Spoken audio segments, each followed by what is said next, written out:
Obviously, we're going to be sewing and we need a lot of needle and thread because this technique does require us to sew a little bit differently. So I'm putting on the spandex dome cap onto my mannequin head, and I'm using some push pins to just keep everything held down, snug, and we're going to begin to sew. So this is the hair from Klaiyi Hair, 4 bundles of their deep curly texture with a matching closure. So as you can see, the bundles right here on the side, they are so beautiful and bouncy. Like, I was really impressed by the hair. They sent me so much hair on the bundles. The wefts were well constructed as well, and the hair was just super soft. Like, I could run my fingers through it with no issue. And like I said, they sent me a lot of hair. This is me showing you how long one weft is. So we're just going to begin sewing. So the first thing to do is start at the bottom.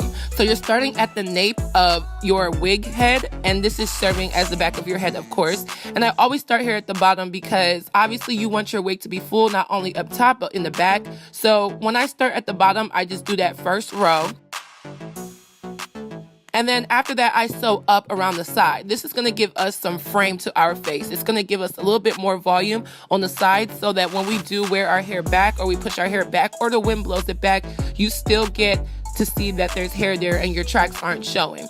So I'm only lining up my closure to show that when you do sew up both sides of the head, you just want to stop where your closure is going to be. And since we're going for a middle part closure, I marked it with a pin to show where to stop sewing.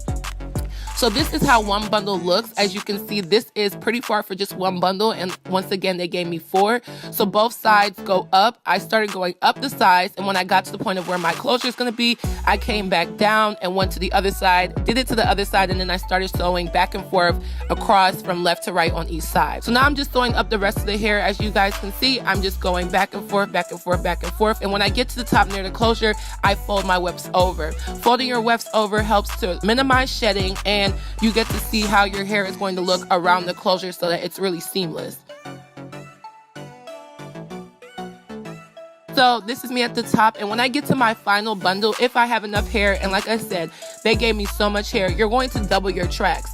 When you're at the top and you double those tracks, you get a lot more volume towards the top. When you double your tracks, you're putting more hair in one area. So I just lined up one end of the weft to the other end of the weft, and I began to start sewing. So I wanted to make sure that my last track up there was also doubled, and that was a single track from the end of my 3rd bundle. So I lined up my tracks where the beginning of my 4th bundle was on top of that last single track of my 3rd bundle, if that makes sense, so that it starts off being doubled with my entire 4th bundle. So after pinning that down and making sure that was all secure, that's when I was going to begin to sew. So I find that this method works because a lot of times with curly hair, the shape of the hair ends up being so flat at the top and then really poofy at the bottom. You can see you have a lot of volume towards the top of your hair, and also you have better shape of the hair. You can see with the closure, you just get an all-round full look. You don't get the look where it's just really big at the bottom and flat at the top. There's a lot of volume, and it also serves from the curl pattern. This curl pattern is super pretty. Like,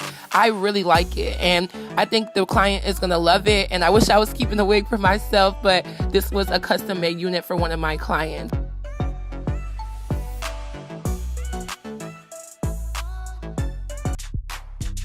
So all in all, the top, yes, it is still wet and drying, but this is how my wig is going to lay down for me. I have that voluminous look at the top. My elastic band is keeping everything laid down, and the client is going to go ahead and bleach her knots and customize the way how she wants the top of her hair to look.